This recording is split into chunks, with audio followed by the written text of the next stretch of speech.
Ya, silakan masuk. Halo Mbak.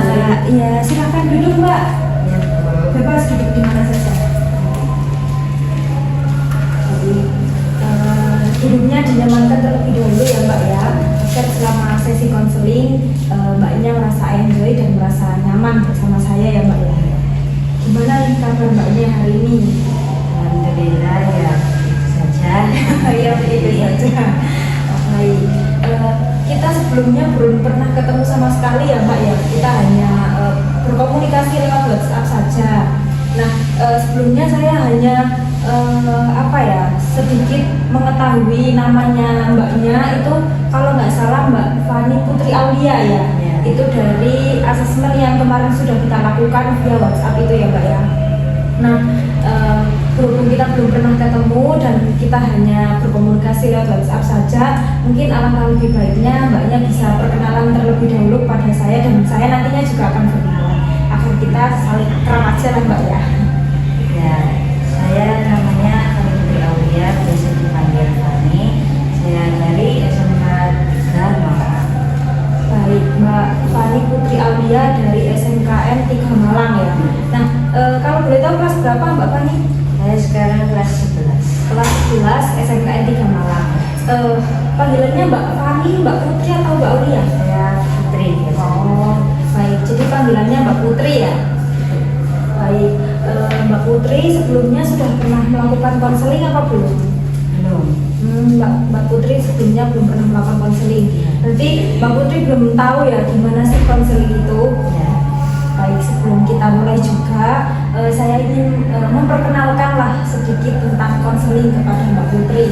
Jadi konseling itu adalah sebuah layanan yang diberikan oleh konselor, di mana konselor itu membantu konseli untuk menyelesaikan permasalahannya si konseli.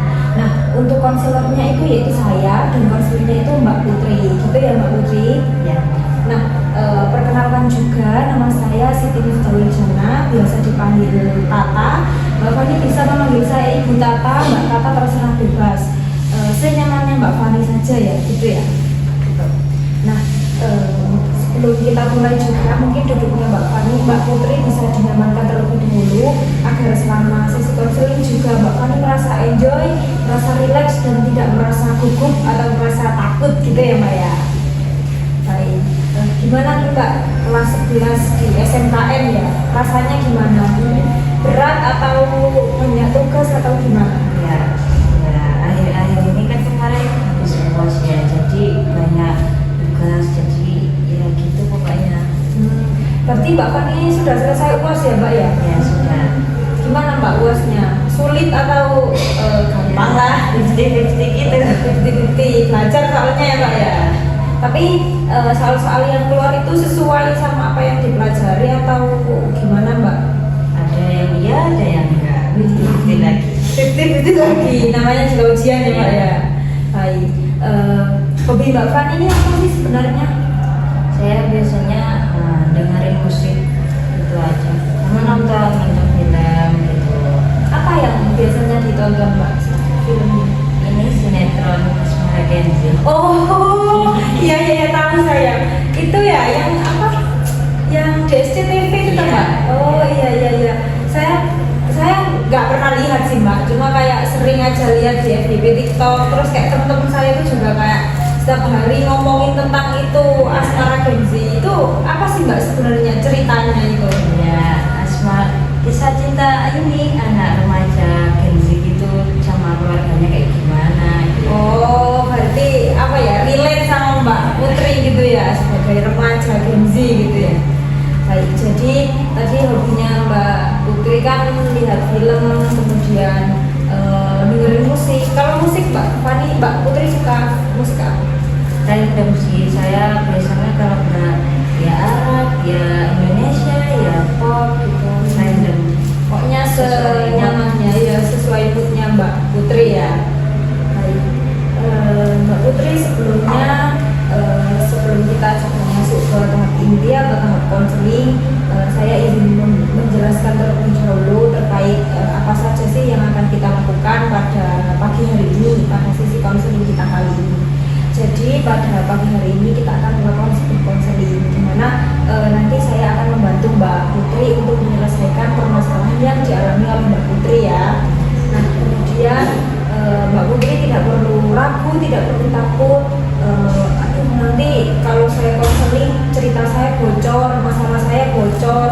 Jadi konselornya tahu, terus konselornya cerita kemana-mana. Nah, Mbak Putri jangan khawatir karena memang di dalam sesi konseling ini seorang konselor harus memegang sebuah asas, yaitu asas kerahasiaan, di mana nantinya saya akan menjaga rahasianya Mbak Putri. Jadi Mbak Putri tidak perlu khawatir ceritanya akan bocor, saya ceritakan. Jadi memang benar-benar permasalahan yang dialami Mbak Putri itu cukup sampai di forum ini saja dan tidak akan saya bawa keluar sampai keluar forum, gitu ya Mbak Putri ya.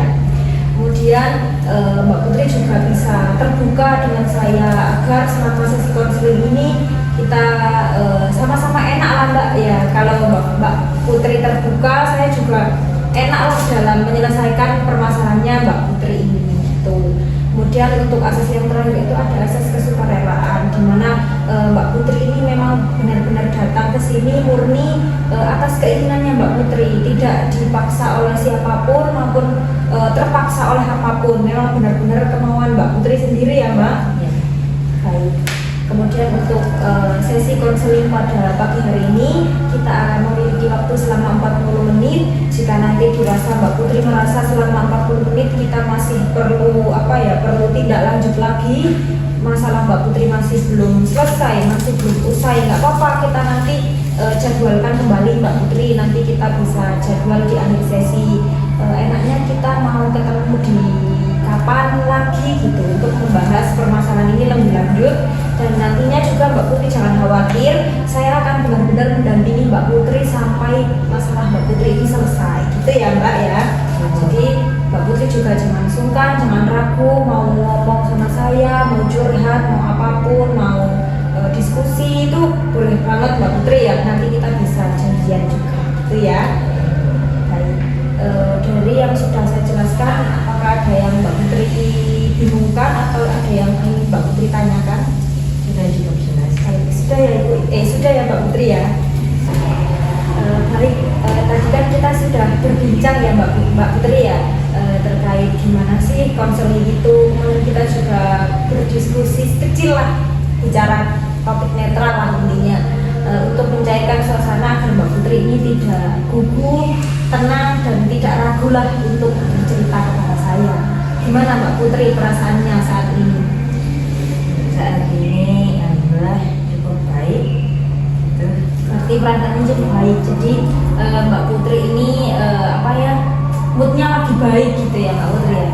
Baik, sebelum kita memasuki sesi konseling, Ibu izin terlebih dahulu kepada Mbak Putri untuk membuka buku dan mencatat poin-poin penting yang kita dapatkan pada sesi konseling hari ini. Jadi nanti di akhir sesi Ibu juga bisa menyimpulkan apa sih sebenarnya yang dialami oleh Mbak Putri, apa sih sebenarnya masalah inti yang bisa kita selesaikan pada pagi hari ini, gitu ya Mbak Putri ya. Baik. Kan pastinya Mbak Putri itu datang ke sini pasti kan mengalami suatu permasalahan yang ingin Mbak Putri selesaikan, dan pastinya juga Mbak Putri memiliki suatu cerita yang ingin Mbak Putri curhatkan kepada saya, dan kita bisa diskusi sama-sama untuk menyelesaikan permasalahan tersebut, gitu ya Mbak Putri ya. Baik, mungkin Mbak Putri bisa menceritakan secara detail apa sih sebenarnya permasalahan yang Mbak Putri alami saat ini. Saya ini merasa orang tua saya ini membandingkan saya sama teman saya, karena memang dari kecil itu kami tuh selalu satu sekolah bareng sampai sekarang kelas 11 ini SMK. Nah, saya tuh kayak selalu merasa kayak takut kalau misalnya nanti pas ujian itu, pas rapotan, orang tua saya lihat rapot saya, nanti nilai saya malah lebih rendah daripada teman saya itu. Jadi kayak kata mereka, kenapa aku nggak bisa kayak dia, kenapa aku nggak bisa kayak gini gitu, kalau kata orang tuaku. Baik, jadi untuk permasalahan Mbak Putri ini adalah Mbak Putri merasa dibanding-bandingkan dengan temannya Mbak Putri. Jadi Mbak Putri ini juga memiliki teman dekat ya Mbak Putri ya, dari kecil bareng sampai SMA ini pun juga bareng gitu loh, kemana-mana itu bareng, sampai sekolah juga bareng. Nah ketakutan terbesar Mbak Putri ini adalah takut jika ketika rapotan atau ketika nilai itu keluar, kemudian peringkat Mbak Putri gitu ya di bawah temannya Mbak Putri dan orang tua membanding-bandingkan gitu ya. Baik, kalau boleh tahu Mbak Putri, sejak kapan sih orang tua Mbak Putri ini membanding-bandingkan Mbak Putri dengan temannya? Apakah mulai dari SMA, SMP atau memang dari kecil ketika Mbak Putri baru? Kalau dari kecil itu sebenarnya kalau pas MI atau SD itu sebenarnya enggak, karena saya ada di atasnya dia gitu. Tapi kalau SMP SMK ini karena kita beda kelas, kalau dulu itu selalu satu kelas, ini sekarang kita beda kelas, jadi kayak kan kemampuan saya kan kemampuan kita kan beda-beda, jadi kayak satu kelas harus nilainya sama dia, harus lebih tinggi dari dia kan juga beda-beda gitu kan. Jadi kan rata dan menurutku orang tua itu banding-bandingkannya itu nggak lihat nilai, malah lihatnya itu peringkat gitu. Baik, jadi orang tuanya Mbak Putri ini membanding-bandingkan Mbak Putri dengan temannya itu sejak SMP, Iya. dimana ketika peringkat Mbak Putri ini di bawah temannya gitu ya, dan orang tua Mbak Putri ini tidak melihat usaha yang sudah dilakukan oleh Mbak Putri, hanya melihat dari peringkatnya saja gitu ya Mbak Putri ya. Nah, baik Mbak Putri, kalau boleh tahu gimana sih biasanya orang tua Mbak Putri ini ketika membanding-bandingkan, maksudnya apa yang orang tua Mbak Putri ini katakan kepada Mbak Putri sehingga Mbak Putri ini akhirnya merasa takut gitu ya Mbak Putri ya. Kalau kan itu pas waktu rapotan itu kan kita selalu kan kita ini ya kayak mondok gitu. Nah jadi kita tuh dulu ini selalu dijemput bareng, jadi satu mobil bareng gitu. Jadi pas lihat rapot itu sama-sama, terus orang mamaku tuh bilang kayak kak ini nilai segini ya, peringkat segini ya, terus tanya ke temanku ini dapat peringkat berapa gitu, lo naik kenapa aku turun gitu, kata mamaku. Usahanya lebih ini lagi ya, tapi pasti kalau misalnya ngasih motivasi itu pasti ada tapinya gitu loh, harus kayak dia, harus kayak ini gitu. Baik, jadi orang tua Mbak Putri ini secara tidak langsung memberikan apa ya, kayak tekanan gitu ya ke Mbak Putri, bahwa Mbak Putri itu harus bisa kayak temannya, sedangkan selama ini Mbak Putri juga berusaha gitu. Nah, kalau boleh tahu apa sih yang dirasakan oleh Mbak Putri ketika pada saat itu, pada saat orang tua berbicara seperti itu di depan Mbak Putri dan di depan temannya Mbak Putri, apa sih yang Mbak Putri rasakan? Sedih atau marah atau gimana? Ada sedihnya juga ada keselnya, kenapa aku harus digituin kan. Terus aku sebenarnya pengen ngomong kayak mah aku itu beda sama dia lebih condong ke sini, aku lebih condong ke situ. Terus aku tuh tapi nggak ada keberanian buat ngomong kayak gitu ke orang tua. Jadi aku di mobil itu cuma ya diem aja gitu. Terus pas akhir SMP ada sedikit keberanian, jadi aku kayak ini udah usahaku, jadi ya aku cuma bisa segini aja gitu. Berarti Mbak Putri ini merasa sedih, merasa kesel gitu ya. Kemudian Mbak Putri ini juga sudah mencoba membicarakan kepada mamanya Mbak Putri kalau memang kemampuan Mbak Putri itu segini dan tidak bisa disamakan gitu ya sama temannya. Nah, bagaimana respon dari mamanya Mbak Putri ketika Mbak Putri itu berani ngomong seperti itu? Ya responnya ya menurut saya tetap sama, kayak iya kak, iya mama tahu, tapi pasti ada kayak gitunya, tapi nanti lebih diusahakan lagi ya biar gini biar bisa kayak gini gitu. Jadi setelah Mbak Putri berani ngomong dan berani berbicara kepada mamanya Mbak Putri, responnya tetap sama, tetap Mbak Putri ini seperti diberikan apa ya, dorongan untuk tetap harus seperti temannya gitu ya.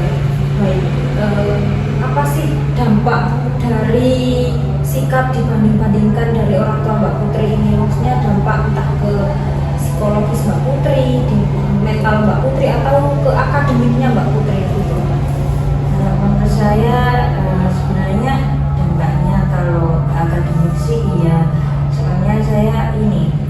merasa aku harus lebih giat lagi untuk belajar, tapi ya gitu lagi nanti pas lihat rapor lagi tuh kayak aku insecure, jadi aku sempet kayak gak ngasih tahu nilai raportku atau tryoutku ke mama. Jadi nilainya dapat nilai berapa, iya bagus gitu.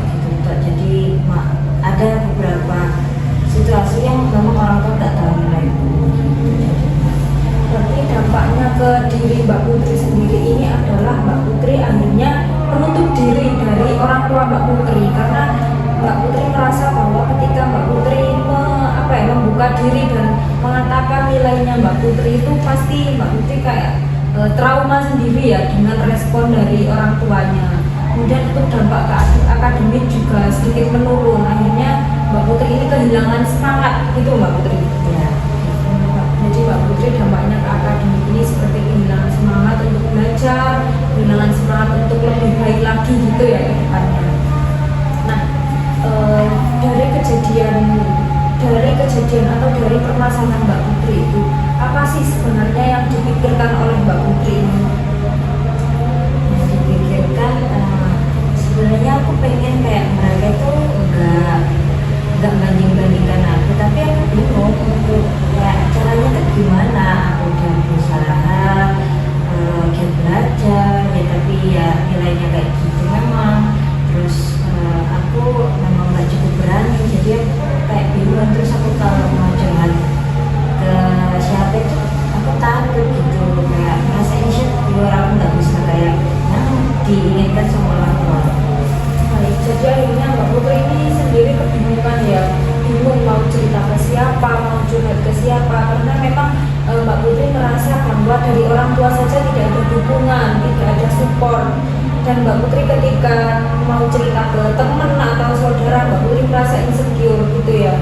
Baik, jadi permasalahan Mbak Putri ini cukup berat ya Mbak Putri ya, dimana ibaratnya orang tua itu menjadi support terbaik lah untuk kita lebih baik, untuk kita lebih maju gitu ya.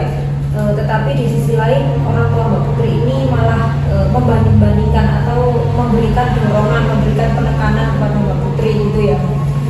Nah, gimana sih dampak dari kayak dampak spesifik ke akademik atau ke hal lain dari permasalahan Mbak Putri ini? Selain tadi kan Mbak Putri kan nilainya menurun, dari nilai menurun itu maksudnya apakah ada hal lain atau dampak lain yang berdampak ke akademik Mbak Putri atau ke mental Mbak Putri gitu? Mungkin ada lain dari Mbak Putri. Mungkin dulu tuh saya sering ikut lomba ya kan, tapi selama SMP atau SMK ini saya jadi kayak nggak ikut lomba kan, nantinya juga kayak gitu-gitu aja. Terus untuk dari orang tua ya iya deh terserah terus ya gitu pokoknya. Jadi yang dulunya saya sering ikut lomba, sekarang saya nggak ada semangat buat ikut lomba, jadi kayak prestasinya itu udah nggak ada kembali lagi gitu. Baik, jadi dari permasalahan ini selain tadi akademiknya menurun, kemudian Mbak Putri juga cenderung menutup diri. Kan sebelumnya Mbak Putri ini adalah siswa yang berprestasi. Kemudian setelah orang tuanya Mbak Putri ini tahu kalau peringkatnya Mbak Putri ini menurun, akhirnya si orang tuanya Mbak Putri ini cenderung tidak menghiraukan jika Mbak Putri ini, aku ingin ikut lomba, aku ingin ikut ini. Akhirnya menumbuhkan rendah diri di dalam diri Mbak Putri ya, sehingga Mbak Putri ini tidak mengikuti lomba-lomba itu lagi gitu ya Mbak Putri ya. Baik, jadi dari prestasi menurun, kemudian Mbak Putri ini cenderung menutup diri, kemudian Mbak Putri juga akademiknya juga menurun. Nah, itu apa sih sebenarnya yang menjadi pikiran Mbak Putri? Kenapa kok Mbak Putri ini sudah tidak mau semangat lagi atau tidak mau mengikuti lomba-lomba lagi gitu? Ya karena menurut saya kan itu tadi dibanding-bandingkan. Jadi kalau misalnya karena ini kalau misalnya ada teman saya itu lomba atau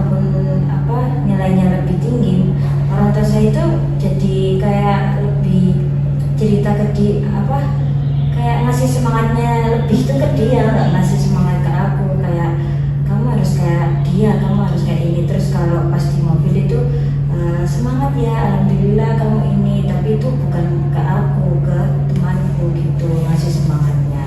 Padahal posisi Mbak Putri juga mengikuti lomba tersebut atau mengikuti ujian tersebut gitu ya Mbak Putri ya. Iya. Tapi yang diberi semangat atau diberi dukungan itu hanya teman Mbak Putri. Jadi Mbak Putri ini merasa tidak tidak dihiraukan gitu ya Mbak Putri ya. Baik. Kemudian akhirnya Mbak Putri ini mempunyai pikiran kayak bisa saya simpulkan dari apa yang sudah dikatakan oleh Mbak Putri. Jadi intinya Mbak Putri ini akhirnya memiliki pemikiran bahwa saya itu percuma kayak prestasi saya bagus, kemudian nilai saya naik, kemudian saya ini membuka diri, percuma akhirnya tetap teman saya yang yang diberikan semangat, yang diberikan motivasi. Jadi saya itu nggak pernah mendapatkan apresiasi dari kedua orang tua saya, gitu ya Mbak Putri ya. Baik, saya sangat memahami ya Mbak Putri apa yang dirasakan oleh Mbak Putri. Jadi memang apa yang dirasakan oleh Mbak Putri ini pastinya berat, dan juga Mbak Putri ini selama ini belum pernah menceritakan ke siapa-siapa. Jadi Mbak Putri merasa bahwa saya ini bingung harus bercerita ke siapa, gitu ya.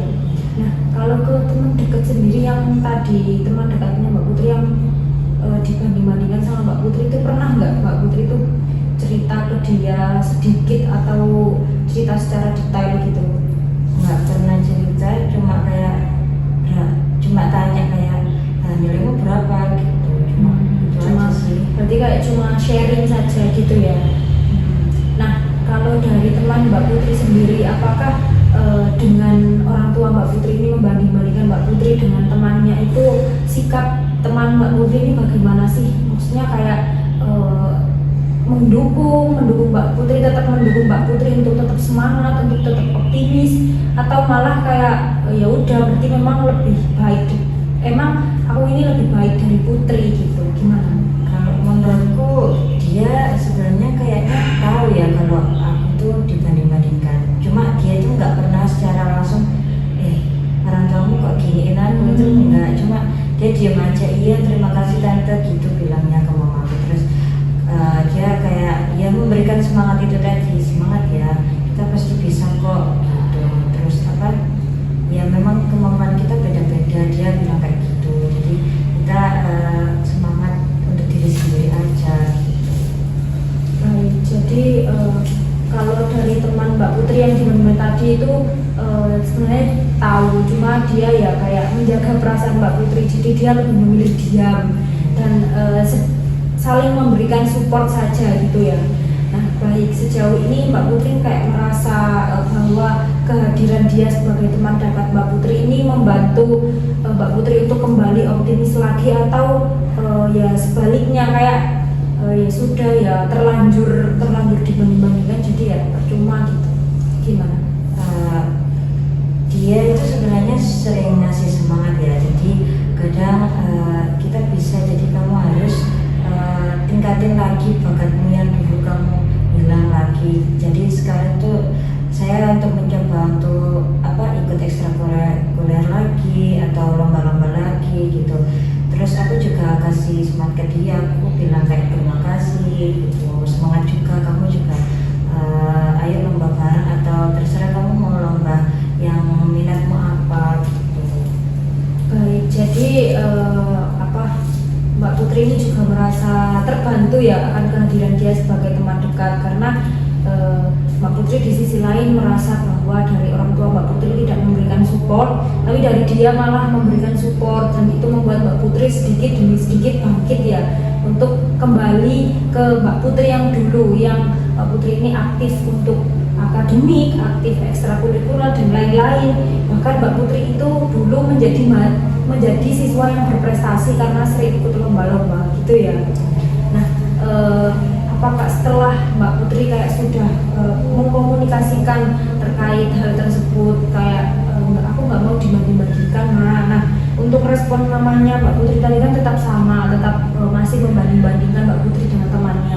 gimana sih setelah kejadian tersebut hubungan Mbak Putri dengan mamanya Mbak Putri? Apakah Mbak Putri masih menutup diri atau Mbak Putri ini malah lebih akhirnya nggak mau terbuka sama orang tua?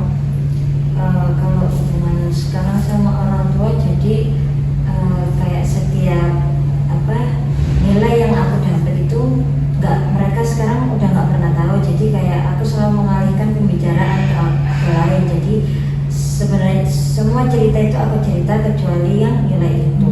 Gitu. Baik, jadi sebenarnya Mbak Putri ini ya tidak menutup diri terlalu terlalu berlebihan gitu ya kepada orang tua, tetap cerita. Cuma memang ketika orang tua bertanya tentang nilai, Mbak Putri cenderung mengalihkan perhatian agar orang tua itu tidak bertanya tentang nilai gitu ya. Baik, gimana sih setelah Mbak Putri juga ngomong ke orang tua, kemudian perasaan Mbak Putri ini gimana sih setelah kayak udah ngomong, udah gini tetap dibandingkan, kemudian ketika orang tua tanya lagi terkait gimana Mbak menilainya sampean gitu, terus akhirnya Mbak Putri kan mengalihkan pembicaraan, itu gimana sih sebenarnya, apa ya sih yang dirasakan oleh Mbak Putri pada saat itu? Sebenarnya kayak saya merasa kenapa ini lagi yang ditanyain gitu ya. Memang orang tua juga perlu tahu kan. Jadi aku cuma kayak bilang bagus kok kalau aku sama temanku bagus, cuma kita sekarang sama-sama ini kayak semangatin diri sendiri. Jadi ya mama doain aja untuk kita berdua nilainya baik-baik aja gitu. Nah, gimana respon dari mama Mbak Putri ketika Mbak Putri ngomong seperti itu? Oh iya, tak doain kalian dapat nilai yang bagus gitu.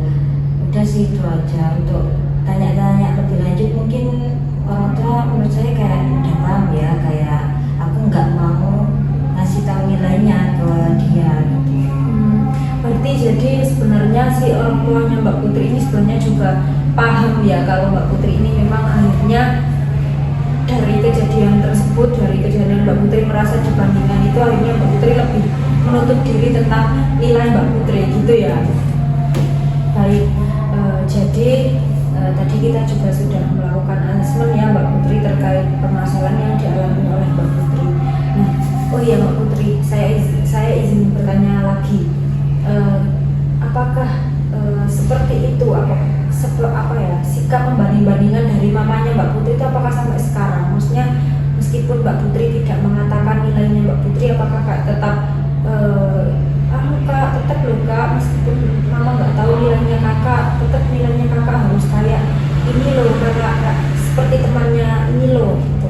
Apakah tetap sama? Menurut saya cuma ini sih nada bicaranya lebih tegas, tapi kalau untuk kata-katanya udah nggak seperti membanding-bandingkan, cuma kayak semangat ya kak, pasti bisa, tapi nanti jangan sampai turun lagi, intinya harus di atas gitu.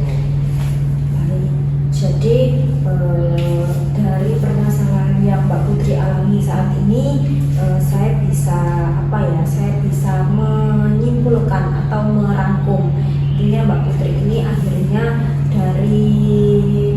dari Mbak Putri dibanding-bandingkan itu, akhirnya Mbak Putri cenderung menutup diri tentang nilai kepada orang tua, kemudian akademik Mbak Putri ini menurun, kemudian dulu Mbak Putri ini menjadi siswa yang berprestasi, prestasinya juga menurun karena Mbak Putri merasa bahwa aku ini percuma kayak ikut lomba, nilaiku bagus, nilaiku gini, tetap kayak yang diberi support, yang diberi semangat itu teman saya, bukan saya, gitu ya Mbak Putri ya.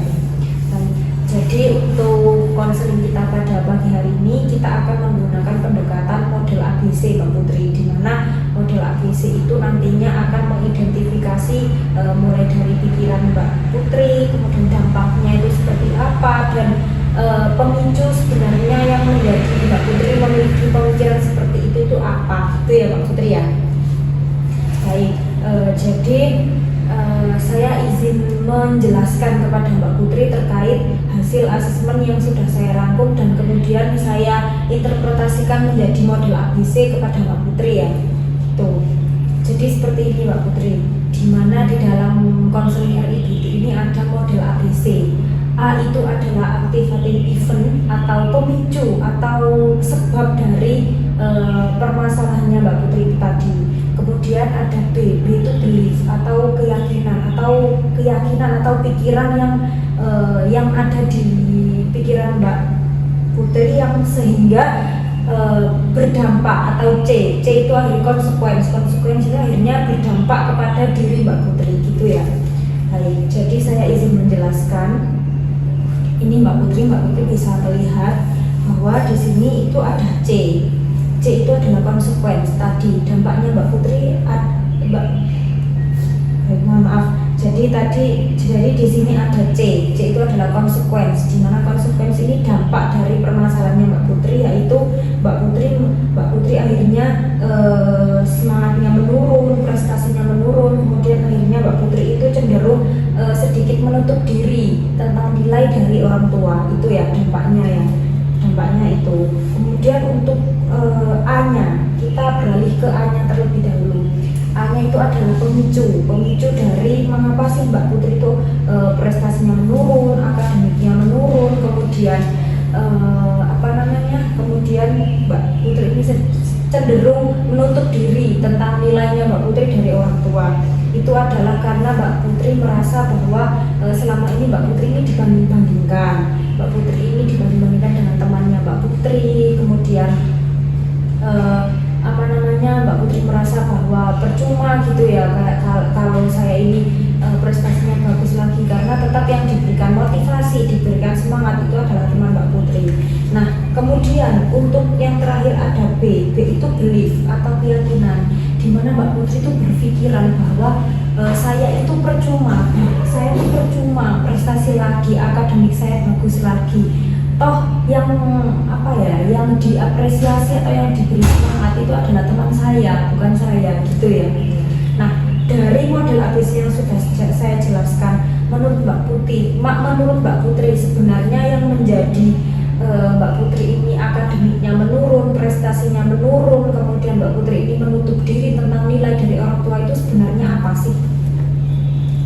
Kayaknya memang awal-awal itu menurut saya kayak kurang terbuka, terus saya akhirnya dari orang tua juga sering ngajak cerita, tapi ya gitu ternyata dibanding-bandingkan. Terus saya juga akhirnya ya cerita lagi, tapi menutup diri untuk yang nilai itu tadi gitu.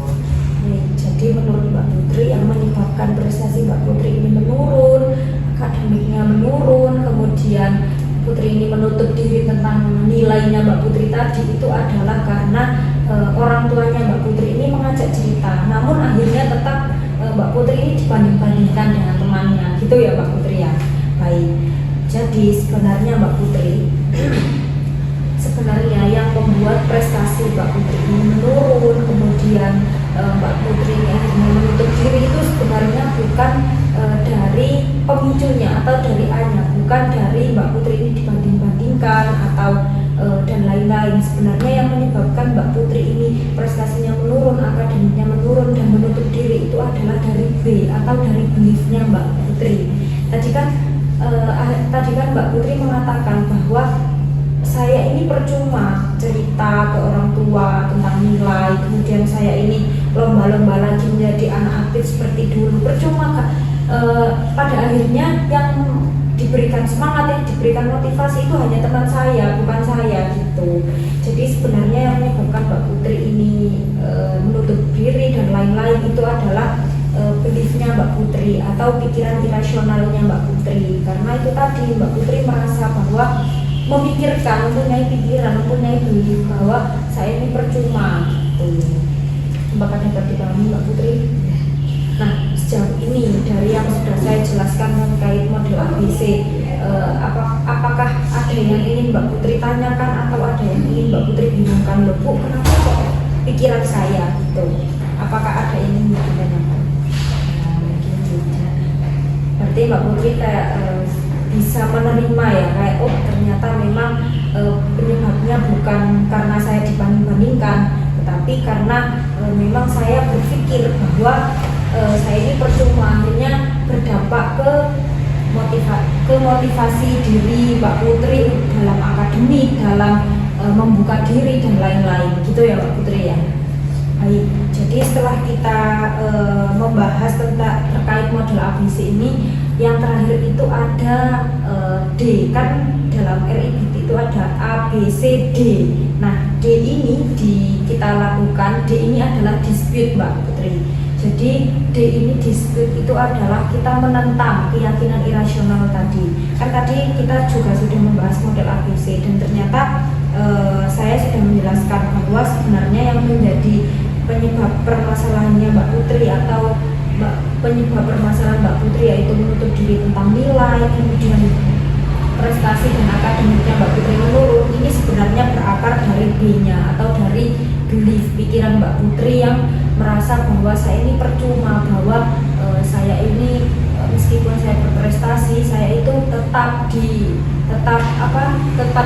dibanding-bandingkan gitu ya. Nah, baik dalam dispute ini kita akan menentang keyakinan irasionalnya Mbak Putri gitu ya. Nah, tadi kan Mbak Putri merasa bahwa Mbak Putri ini saya ini percuma kalau saya ini berprestasi lagi, kemudian saya ini akademiknya naik lagi, saya itu tetap dibandingkan. Nah, apakah ada bukti yang bisa membuktikan bahwa meskipun Mbak Putri ini berprestasi, orang tua Mbak Putri ini tetap membanding-bandingkan? Jadi kalau misalnya orang tua Mbak Putri ini tetap membandingkan, kan dulu Mbak Putri ini siswa yang berprestasi. Nah, apakah kan dulu Mbak Putri menjadi siswa yang berprestasi ya? Nah, kan akhirnya Mbak Putri ini sekarang prestasinya menurun, kemudian akademiknya menurun karena Mbak Putri merasa bahwa karena Mbak Putri berpikiran bahwa saya ini percuma kalau saya ini meskipun saya berprestasi, orang tua saya itu akan tetap membanding-bandingkan. Nah, apakah ada bukti yang bisa membuktikan bahwa ketika Mbak Putri berprestasi, orang tua Mbak Putri ini tetap membanding-bandingkan Mbak Putri dengan temannya? Mungkin ya ini ya, kalau misalnya saya ikut lomba itu kadang karena memang lombanya itu kadang itu di hari kayak weekend. Nah, itu tuh kadang mereka itu kayak nggak ikut buat support gitu loh. Kayak ya aku tahu kalau mereka itu kerja, ya aku kayak ya mungkin mereka capek jadi nggak bisa ikut untuk menyemangati pas ikut lomba gitu. Jadi itu yang membuat saya merasa kayak ya udah terserah aku mau ikut lomba apa enggak ya gitu. Baik, jadi selain Mbak Putri ini dibanding-bandingkan, Mbak Putri ini merasa bahwa ya orang tuanya memang sibuk kerja dan akhirnya tidak ada support secara langsung dan menimbulkan Mbak Putri ini merasa bahwa ya wes percuma, aku nggak ada yang support, nggak ada yang apresiasi gitu ya. Baik Mbak Putri. Nah, dulu ketika Mbak Putri ini waktu menjadi siswa yang berprestasi, menang lomba, menang film, apakah orang tua masih membandingkan atau mengapresiasi Mbak Putri? Wah, selamat ya nak, kamu gini gitu. Gimana respon orang tua? Kalau respon kayak menurut saya ya cukup baik, cuma ya kayak gitu. Alhamdulillah kamu menang, kayak kamu bisa kayak dia lah, itu tadi kayak harus ada dia setiap kalimatnya. Baik, jadi sebenarnya kalau bukti yang bisa membuktikan bahwa meskipun Mbak Putri ini berprestasi, orang tua tetap membandingkan, sebenarnya tidak ada. Kalau Mbak Putri berprestasi, orang tua ini malah senang. Cuman memang yang menjadi permasalahannya Mbak Putri ini adalah kenapa harus ada dia gitu ya Mbak Putri ya? Kenapa harus tetap menyebutkan namanya temannya dan akhirnya membuat Mbak Putri ini insecure gitu ya Mbak Putri ya? Baik. Kemudian dulu juga waktu MI juga kan Mbak Putri nilainya lebih tinggi dari temannya gitu ya waktu MI ya Mbak Putri ya. Nah, itu juga gimana respon orang tua Mbak Putri? Kan akhirnya itu kan di masa dimana Mbak Putri ini nilainya lebih tinggi dari temannya Mbak Putri. Jadi itu kayak karena saya kayak keseringan udah ada di atas ya daripada dia, jadi kayak itu masih kayak menurut saya orang tua perlu membanding-bandingkan, jadi kayak oh di atas lagi dipertahankan ya gitu. Jadi saya kayak pengen nggak kayak dulu, kenapa sekarang malah kayak gini. Jadi memang yang disayangkan oleh Mbak Putri ini adalah kenapa orang tua Mbak Putri itu gak kayak dulu waktu Mbak Putri ini menjadi siswa yang berprestasi, nilainya tinggi, dan ketika nilainya Mbak Putri ini sedikit menurun dari temannya dan bisa dikalahkan oleh temannya, orang tua Mbak Putri ini malah membandingkan gitu ya. Nah, berarti bisa kita simpulkan ya Mbak Putri bahwa memang orang tua Mbak Putri ini tidak akan membanding-bandingkan Mbak Putri dengan temannya ketika Mbak Putri ini nilainya bagus, kemudian prestasinya juga bagus, dan Mbak Putri ini akhirnya lebih berani menunjukkan nilainya Mbak Putri itu tadi gitu ya Mbak Putri ya. Baik, nah kemudian kira-kira kita akan membuat rencana atau membuat tujuan selanjutnya apa sih yang nantinya akan Mbak Putri lakukan agar Mbak Putri ini tidak dibanding-bandingkan lagi gitu ya. Nah, sebelum kita mendiskusikan terkait tujuan yang akan dicapai oleh Mbak Putri, nah sebelumnya saya izin menyimpulkan bahwa memang ternyata orang tua Mbak Putri ini tidak membandingkan Mbak Putri dengan temannya ketika Mbak Putri ini berprestasi, kemudian akademiknya baik, nilainya baik, dan akhirnya Mbak Putri ini terbuka kepada orang tua Mbak Putri gitu ya. Baik, jadi menurut Mbak Putri kira-kira apa sih yang akan Mbak Putri lakukan setelah sesi konseling kali ini untuk bisa orang tua saya agar tidak membanding-bandingkan saya lagi? Kayak ya menurut saya ya, saya harus lebih banyak berani. Kayak teman saya itu sebenarnya dia berani kalau bilang ke orang tua kalau aku itu beda sama dia, jadi kita punya prestasi masing-masing, aku jangan kesini, aku jangan ke situ. Disitu saya kayak mikir dia bisa ngomong gitu ke orang tua, kenapa saya nggak bisa? Jadi kayak mungkin saya harus terbuka, terus saya lebih bisa kayak berani ngomong kayak gitu ke orang tua biar orang tua itu paham kalau saya itu merasa kayak gini.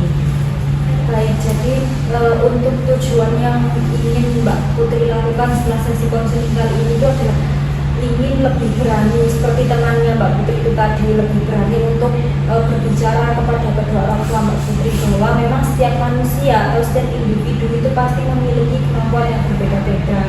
Jadi Mbak Putri tidak ingin dibandingkan lagi, dan akhirnya karena memang dari perilaku orang tua Mbak Putri yang membandingkan itu akhirnya menurunkan semangat Mbak Putri gitu ya.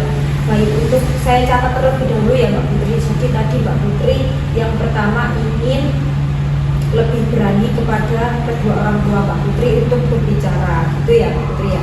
Nah, untuk tujuan ini sangat-sangat bagus Mbak Putri, dan saya sangat mendukung apa yang ingin dilakukan Mbak Putri terkait tujuan yang pertama ini, karena memang Mbak Putri juga selain harus bisa berani, ibaratnya nantinya ketika namanya juga orang tua ya Mbak Putri ya, nggak mungkin 100% itu nggak peduli dengan anaknya, apalagi ketika nanti Mbak Putri juga sudah berani berbicara, aku loh sebenarnya sudah berusaha semaksimal mungkin, sebaik mungkin, tapi kalau memang nilaiku masih bagusan temanku itu tadi, mohon dimaklumi ya Ma, karena memang kemampuan kita juga berbeda-beda, tetapi pasti aku akan berusaha untuk lebih baik lagi ke depannya. Nah, pasti orang tua Mbak Putri itu juga akan bisa mengerti diri Mbak Putri, akhirnya bisa sedikit demi sedikit menumbuhkan semangat di dalam diri Mbak Putri gitu ya Mbak ya. Kemudian untuk kita di sini membuat 3 tujuan atau membuat 3 rencana, apakah Mbak Putri setuju? Setuju. Baik, untuk tujuan yang kedua, kira-kira Mbak Putri ingin melakukan apa lagi setelah Mbak Putri berani berbicara ke kedua orang tuanya Mbak Putri? Mungkin saya lebih banyak ikut-ikut lomba nggak apa-apa, terus nambah prestasi aja gitu menurut saya, ngembangin bakat yang dulu udah saya punya. Baik Mbak Putri, untuk rencana yang kedua ini juga sangat bagus Mbak Putri, di mana Mbak Putri ini ingin ikut-ikut lomba lagi, aktif lagi di dunia perlombaan agar Mbak Putri ini bisa mengembangkan prestasi dulu yang sudah Mbak Putri pendam atau Mbak Putri lupakan sejenak gitu ya Mbak Putri ya. Baik, saya juga sedikit memberikan feedback terkait tujuan Mbak Putri yang kedua ini.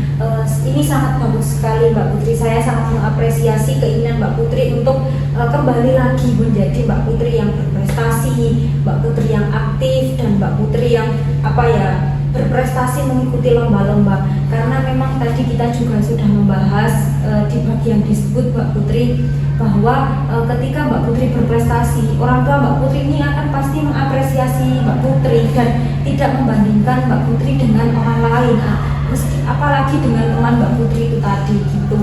Jadi Mbak Putri benar-benar perlu untuk aktif lagi, kemudian menjadi siswa yang berprestasi lagi gitu ya Mbak Putri ya. Baik, untuk tujuan yang ketiga kira-kira Mbak Putri ingin ngapain? Kayaknya ini deh, ngomong ngomong ya, kayak kan tadi sama teman saya itu kan nggak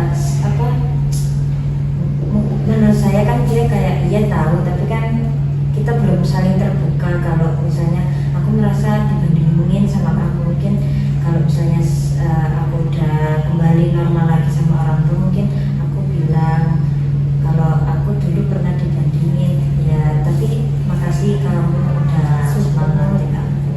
Iya Mbak Putri, untuk tujuan Mbak Putri yang ketiga yaitu ingin lebih terbuka dengan teman dekatnya ya.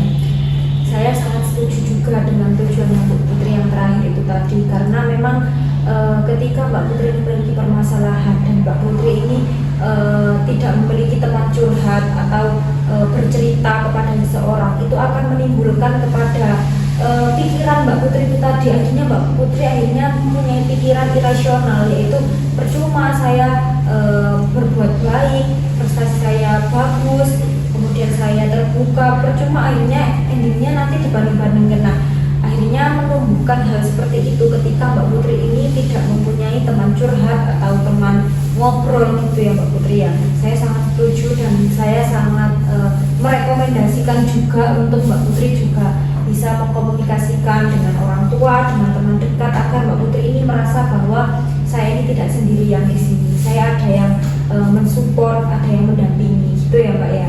Nah, baik.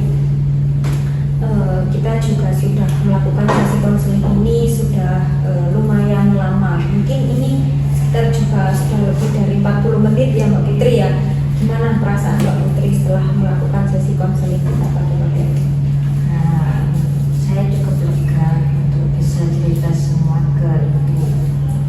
Baik, jadi perasaan Mbak Putri ini sangat lega setelah cerita, karena memang sebelumnya Mbak Putri belum pernah menceritakan permasalahan ini pada siapapun. Jadi Mbak Putri ini merasa belum menemukan seseorang yang pas untuk Mbak Putri ceritakan, dan Mbak Putri datang ke sini itu adalah suatu hal yang tepat yang Mbak Putri lakukan, karena memang Mbak Putri datang ke sini juga atas kemauan dari diri Mbak Putri, dan kita bisa sama-sama mendiskusikan gimana sih cara menyelesaikan permasalahan Mbak Putri, dan nantinya juga Ibu akan mendampingi Mbak Putri sampai benar-benar Mbak Putri ini merasa bahwa saya sudah selesai dengan permasalahan saya, gitu ya.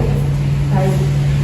Nah, selanjutnya sebelum kita mengakhiri sesi diskusi atau sesi konseling pada pagi hari ini, kita sebelumnya tadi kan kita akan menentukan penjadwalan selanjutnya. Jika dirasakan Mbak Putri ini kita hanya di sini kan membahas permasalahan Mbak Putri saja, dan masih ada banyak yang ingin Mbak Putri lakukan setelah ini untuk bisa kembali menjadi Mbak Putri seperti dulu atau Mbak Putri yang awal, gitu ya Mbak Putri ya. Nah, jadi kira-kira kita akan bertemu di pertemuan kedua atau di sesi kedua di hari apa Mbak Putri? Mungkin pas waktu weekend aja Bu.